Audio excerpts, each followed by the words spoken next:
Welcome to Beaducation.com. This is Chris Silva. You are signing up for woven rings, and this is my signature piece I designed in 1996. It's a great piece that can be adapted to bracelets and rings, and hopefully you have a good time. We'll see you later on. The following tools are what you will need for a woven ring. We have a bent chain nose plier, or you can also use a regular chain nose plier, a wire straightening plier or nylon jaw plier, a round nose plier, preferably a Lindstrom plier that is very narrow and tapers to a medium-sized round nose, and then a flush wire cutter. The following tools are optional. We have a plastic mallet. You can also use rawhide or rubber, just not metal.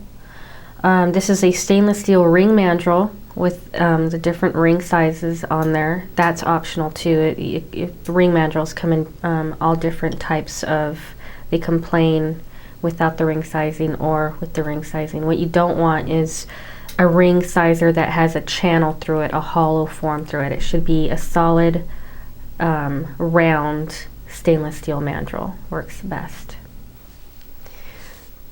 We will also be embellishing the woven ring with a gemstone or a bead of your liking. And here are a few pearls and semi-precious stones that I've chosen. What you want to look for in a bead is the bead should have at least a 22 gauge hole size. So the bead is attached with a 22 gauge wire. So the hole definitely has to be 22 gauge. It should not be thinner, and it's harder to work with the thicker wire to attach. So 22 gauge seems to be the magic number. What you also want to look for is, it really depends on the width of your ring. Let's say I want to use this bead.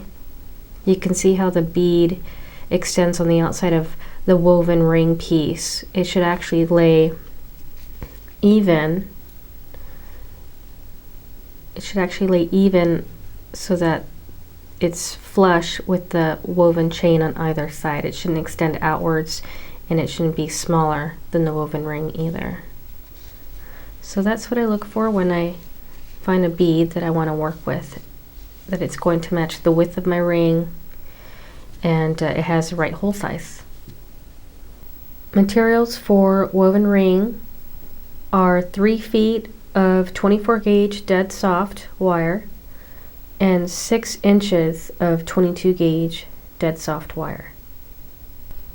The chain that you'll need for woven rings is very specific. I have an example of the 3 different sizes within that chain. It's called a flat drawn cable. This is the one we'll be using for today's project. It is considered a flat drawn cable. It allows you to thread 24 or 22 gauge wire to weave through the eye of this chain. For this one you would have to use 26 or 24 gauge to weave through the eye of the chain, and this one is a much larger hole, so it would have to be 22 gauge or 20 gauge weaving through the eye of this chain. This specific chain that we'll be using for woven ring is has 12 links per inch. Also, this is it is called a flat drawn cable. Notice how the chain links are rectangular; they're not oval or completely round. That also, the eye of the chain allows us to weave or use 24 gauge to weave in and out of the chain comfortably. And this flat drawn this flat drawn cable chain, when we're weaving the chain, it allows the chain to sit flat so that it's comfortable to wear on the inside and outside of your ring. And also it is we do have to use 24 gauge to weave for the base of the ring. If it's any thinner, it's not going to be sturdy enough to hold the weave. It will eventually break and come apart. You can go thicker, but then you would have to use a different chain that would accommodate the thickness of the wire being woven in and out of every row of chain. So this This project is chain specific. It has to be a flat drawn cable with the eye of the chain large enough to accommodate the gauge that you're going to weave with.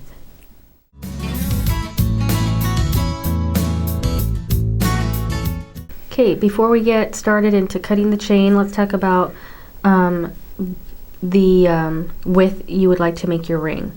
Now in the optional kit, you get 3 feet of chain, which gives you the option to make 2 narrow rings or 1 wide one. A way to determine that can sometimes be just your taste and your comfort level. Most people prefer narrow bands to wide bands, but if you are going to be using a bead as part of your detail, that can help determine how wide you want to make these rings. So if you wanted to just have it be really simple and plain and just put 1 small bead on there, the narrow might be your way.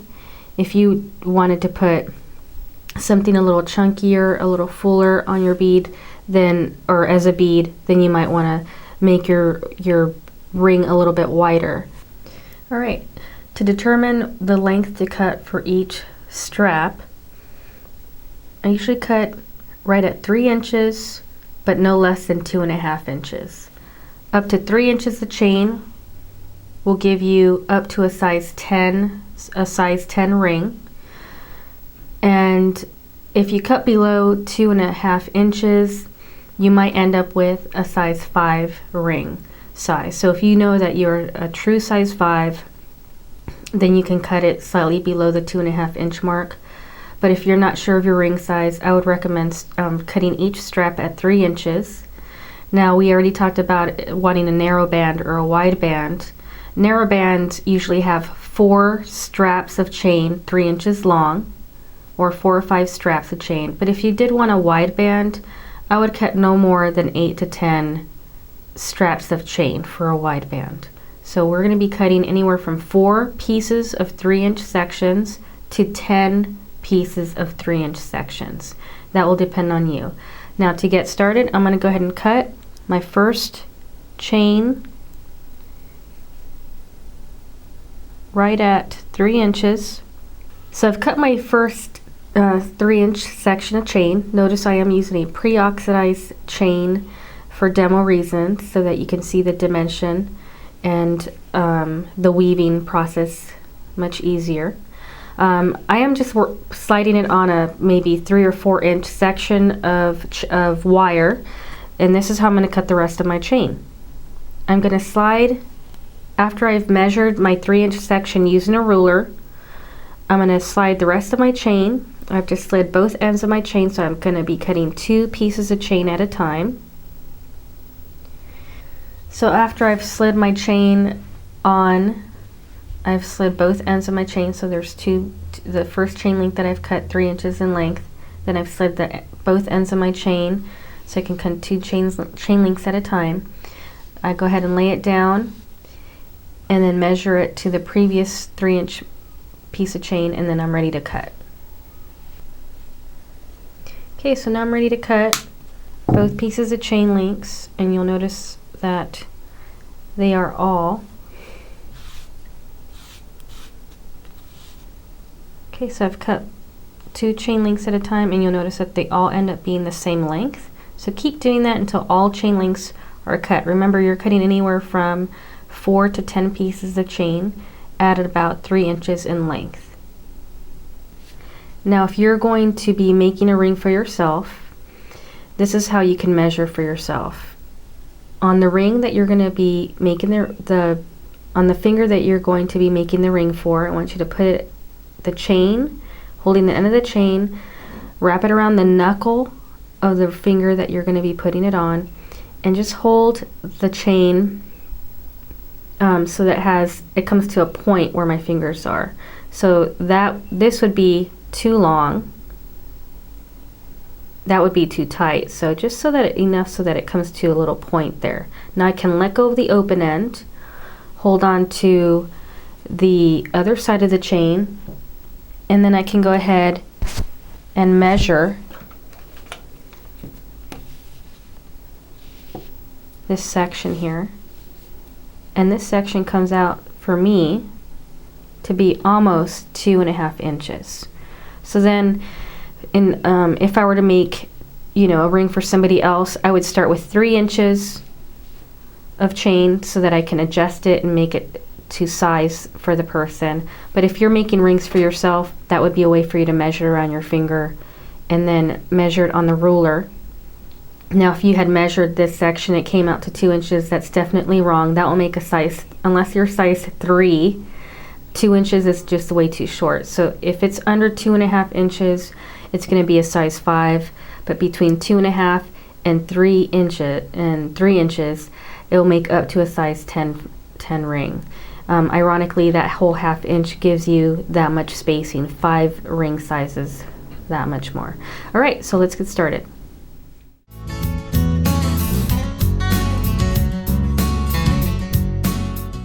Okay, I'm going to be using this coin pearl to embellish my ring when it's done.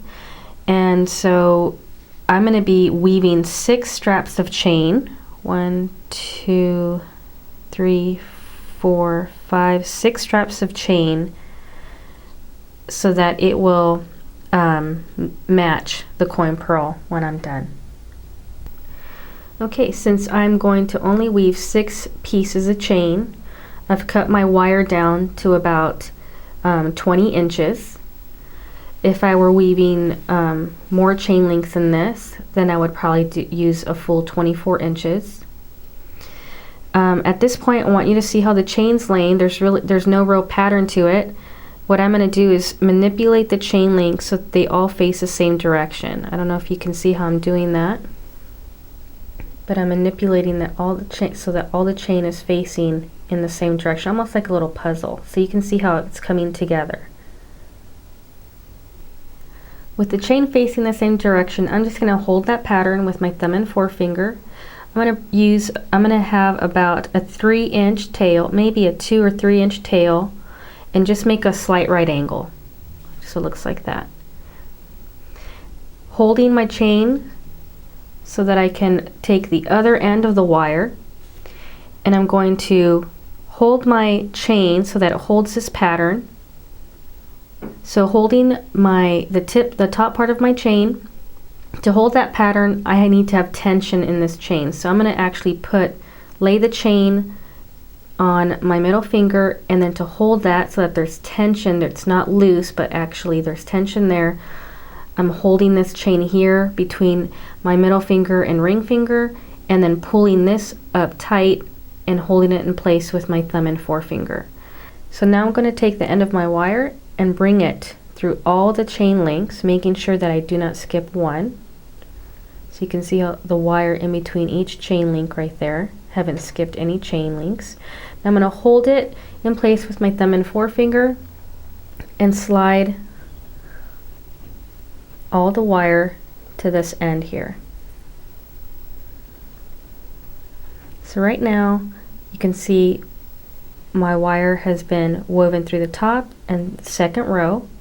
Now until I weave the 3rd row, the wire is still going to move around. It's still moving like that, and that's okay. So we're going to lock it into place in the next row, which will be the 3rd row. Notice we're not skipping any rows of chain. We're going through every single chain link. Now in order to weave, I want you to invert the chain. I don't want you to flip it over. I want you to keep weaving on the same side. So I'm going to call this the 12 o'clock position, and I'm going to invert it. So now the 12 o'clock position is in the 6 o'clock position, and the chain is in the 12 o'clock position, so that I can have that tension once again, holding the chain in my thumb and forefinger, and then pulling the length of the chain behind so that there's tension here. It's not loose or flimsy. I'm now going to weave through the 3rd row.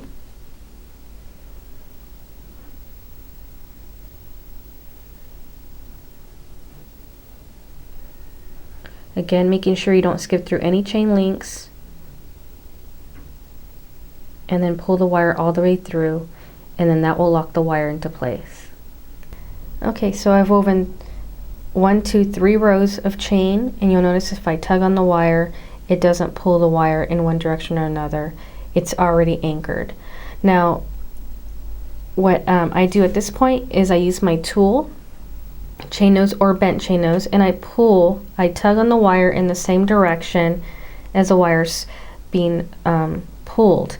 Now I don't want you to turn the tool for leverage. I want you to just tug on it in the same direction. If you turn and pull with your tool, it's going to crease or mar your wire, which will create a weak point, and eventually that wire will break. So the only time we're going to use these tools is when we need to have a little bit more leverage or pull on the wire to really anchor it.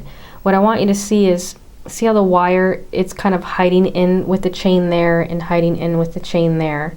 We don't want the wire to be sticking out at all throughout the whole weaving process of the chain link. So let's keep weaving a few more and then we'll touch base in a minute.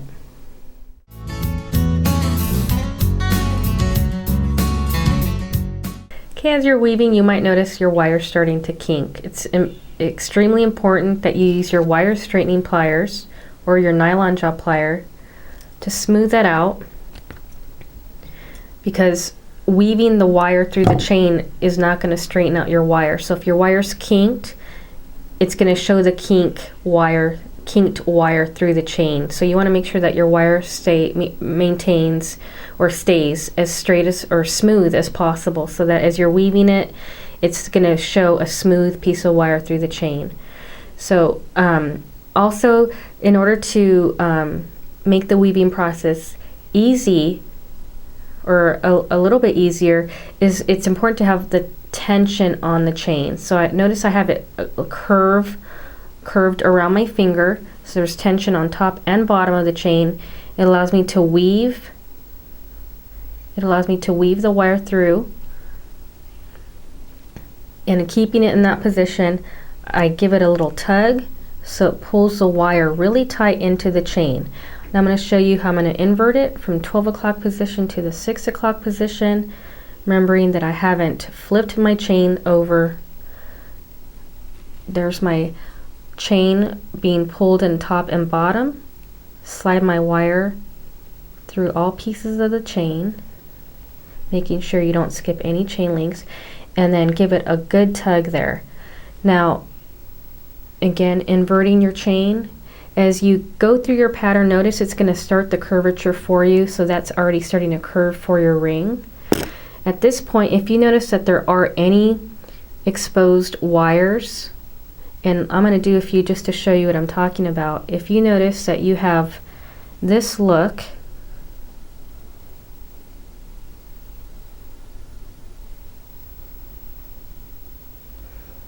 if I have just even a little piece of wire sticking out just like that, it doesn't seem like a lot, I'm going to turn it over and do the next row.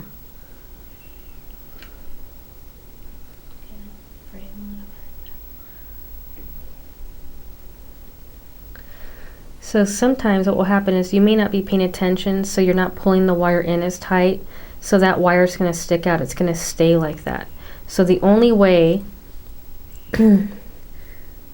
to fix that without having to pull the wire out is using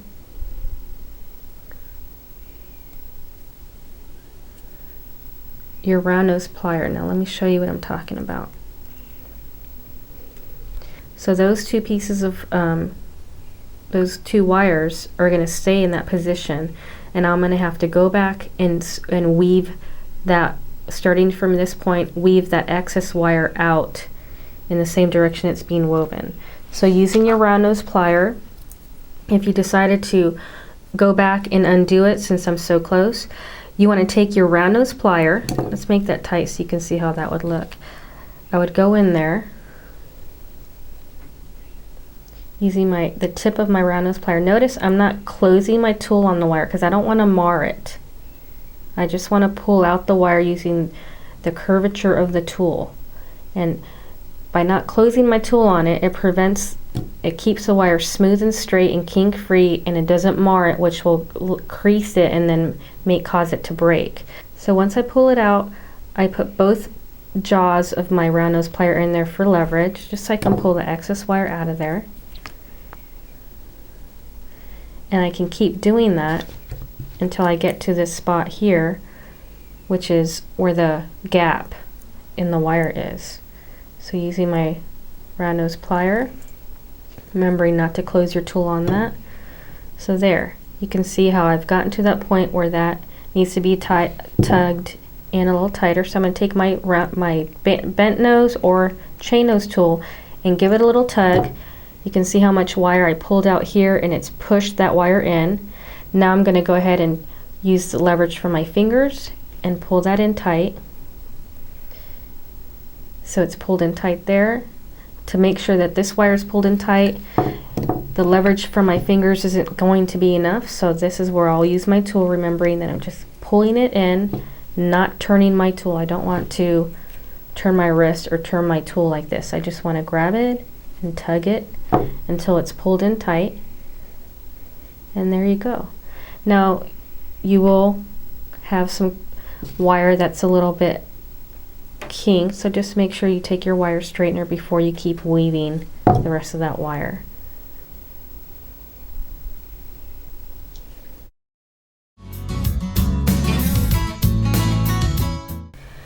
Okay, so I'm nearing the end. Before I weave all the way down to the very end, I'm going to actually place the ring around a ring sizer and see what size ring I'm getting at this point.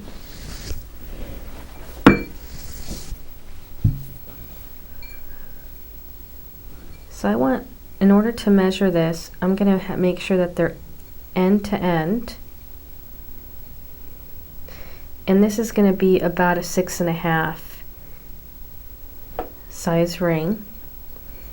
If I were to go all the way down to the very end of the chain links, you can see how it would be a size 10 at that point.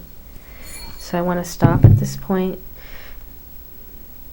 And what I want to make sure, lay this down really quick, in order to see how it's kind of curving on me, I'm going to go ahead and just pull. I'm actually pulling away from it myself and then twisting at the same time so that it lays flat. It's okay that it gets rid of the curvature because we're actually going to eventually come together to make it fit as a ring. So right now it's okay that that curvature that we had before is almost gone, just so we can lay it flat just for a minute. In order for this ring to be closed off before we cut anything, these wires here need to be facing in opposite directions, not the same direction. So this is facing this direction, this would be facing that direction, so that when they come together, this will be on this side and this will be on this side. So that's the perfect case scenario right there. Before I get to that step, it's time to cut this chain off. You can see how the beginning of this ring looks right here, so that's what you want the bottom to look like as well. So just using our cutters, just trimming off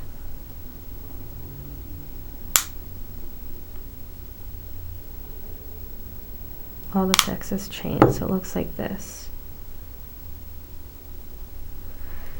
So now we have two ends that look alike and the wires in opposite directions. Okay, notice that I have about 2 inches, maybe a little bit more than 2 inches of wire. This is the beginning part of the ring. And on the other side where I've ended, I have an extra 6 inches. So I'm just going to trim that down to about the same length.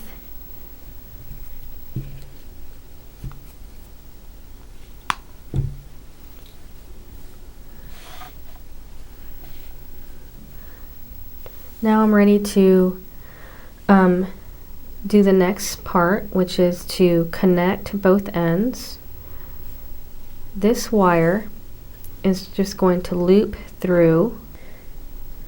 Okay, so I'm going to just go ahead and thread this wire through all chain links. If they cooperate. Now before I pull this wire tight, I need to do the same thing to the other side. Now I don't want to pull it tight because then it's going to close this chain together and it's going to be too cramped to fit this wire, the other wire in through there. So I'm going to do the same thing on this side.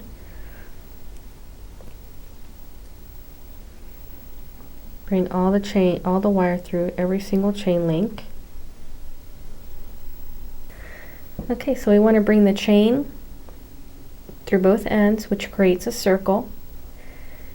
And then once the chain or the wires through both pieces of chain, now we can go ahead and close that gap. And if you're having a hard time, your hands are slippery, you can actually go ahead and take your tool. As long as you're not turning your tool on there and just keeping it straight, you should be fine. Okay, so after you've pulled the wire evenly on both sides so it's nice and centered, I kind of rotate my ring and make sure that it's centered on both sides. If it's not centered, I just keep tugging at both sides evenly until it's nice and centered. Also, I don't want to have much of a gap there, because by having a large gap there, it lengthens the size that I want. So I'm making it, this is going to end up being about a 6.5. Okay, so I've closed the gap as much as I can. I'm putting it on the ring sizer. Now, if you knew you needed it to be a size 6 exactly, then you can just undo this little circle, unweave out 1 or 2 rows, and then cut the excess chain off, and then come back and do the same steps all over again until you get it the size that you want. Now, if you needed it to be a size 7, then you can just make this loop a little bit larger, because we're going to cover it anyway with the gemstone. But if that loop were a little bit larger, it would lengthen it out a little bit more. This is actually going to be a size 7. I'm pulling it down so that's really tight on the ring mandrel. It's going to be about a size 7. But that would be a way for you to troubleshoot those steps, making the loop a little bit larger so that you can make it a larger size. Or if size 7 was just going to be too large for you, then we would just undo the circle, unweave 1 or 2 rows until we get the size that we want. Okay? Now let's get ready to close this off.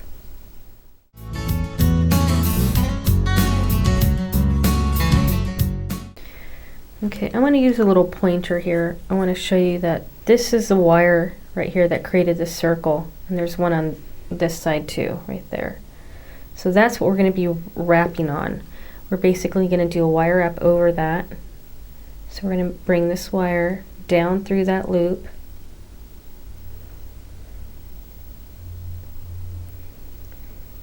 And it's going to make,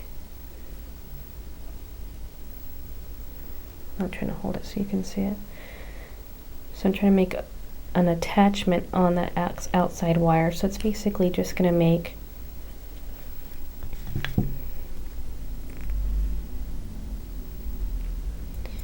a wire wrap on that outside wire. Make one more. I try not to make too many. If I make too many wire wraps, then it opens up that circle even more, and we don't want it to open up. We just want to wrap it at least 2 times. Try not to do any more. So you can see there's 1, and then by the time I cut it off, it'll look like 2. So there's 2 wires side by side right there. And now I'm going to do the same thing on the other side.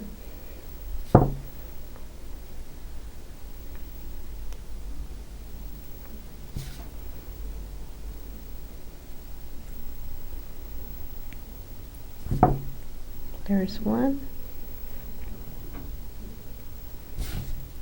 And that should be 2.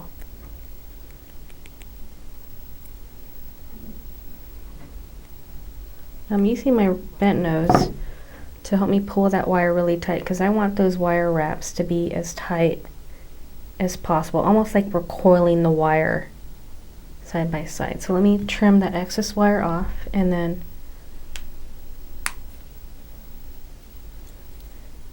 tuck in those little burrs.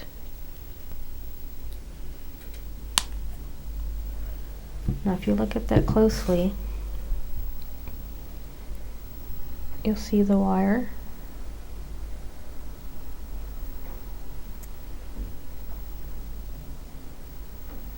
being pushed and tucked in. Same thing with the other side.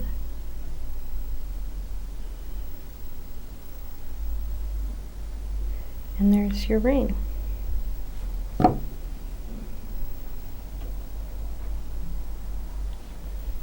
Okay, so a few of the finishing touches is I usually just slide my ring on the ring mandrel and then tap it.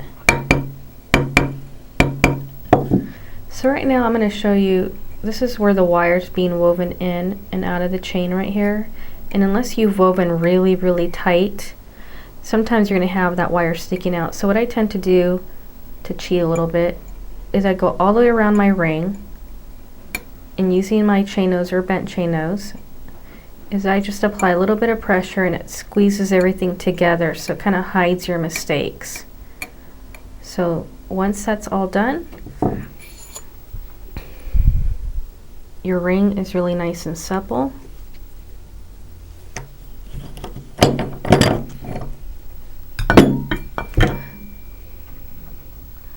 So once you're all done, your ring should be really nice and supple, and it should be really nice and round and very comfortable to wear.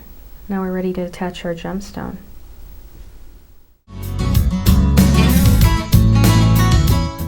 The bead embellishment is a separate attachment. So if your bead were to fall off, it would not interfere with the construction of the ring. It doesn't make the ring fall apart. Now, one of the reasons I highly recommend using 22 gauge wire to thread your bead on is because the bead is what gets the most abuse out of this ring. So the thicker wire you use to attach your gemstone, the sturdier, the longer that gemstone can stay attached to the ring base.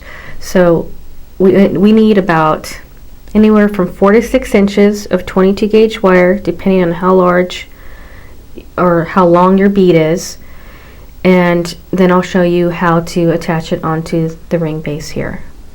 Sometimes when we use a pearl or gemstone, there's a particular side that we like. So find which side is going to be your top or bottom, and then you're going to make a right angle downwards. So the front part of your bead is going to be facing upwards, and then we're going to be making a right angle on either side of the bead, so it looks like this. It should be centered. Okay, the next step is, in order to attach this, we're going to slide one of the outside wires from the bead through the circle or the center part of our woven ring, and it's just going to be attached by having us make a loop around itself like that. Now we're going to do the same thing to the other side, but see how the wire goes through and it ends up on this side?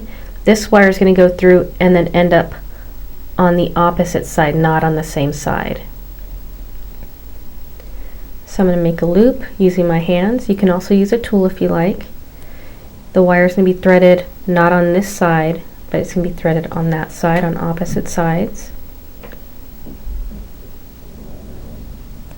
In this case, I will use a tool to help me with the leverage part of it.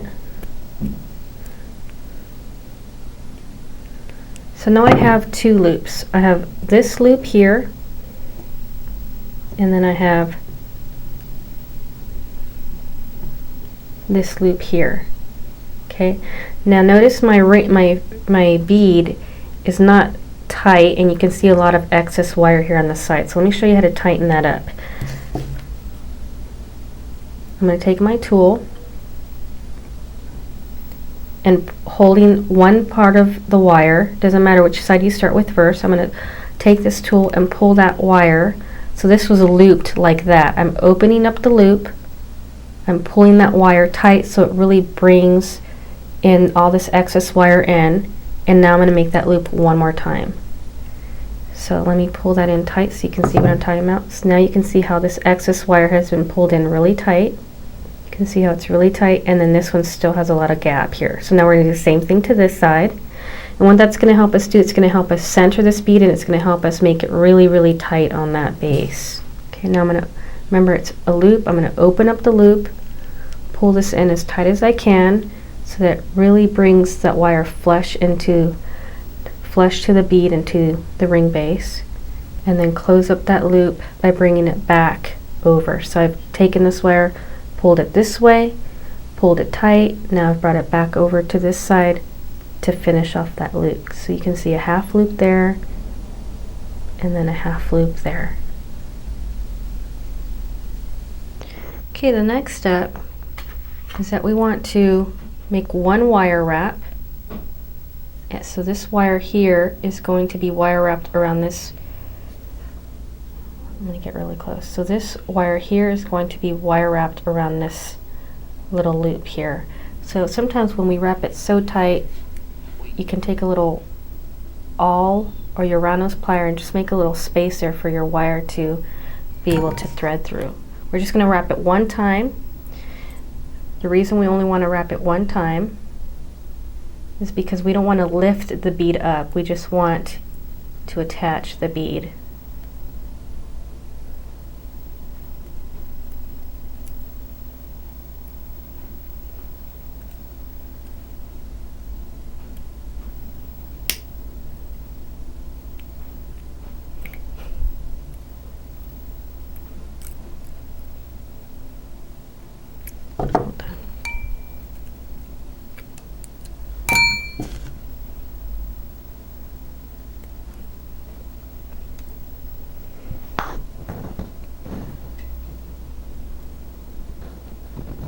So now we've threaded that wire through, and we're going to pull that wire really tight so that it shows just a small little loop.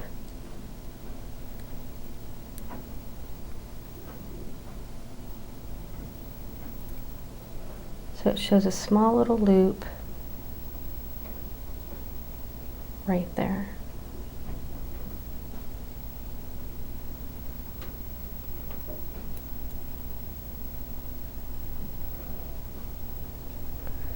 So if you look at that closely, you'll see it looks like two wire wraps, but it's really just one wire going through the ring base. Okay, now we're going to trim that excess wire.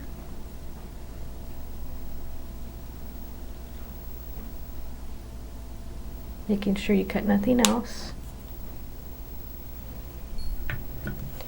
And then tuck in that little burr right there.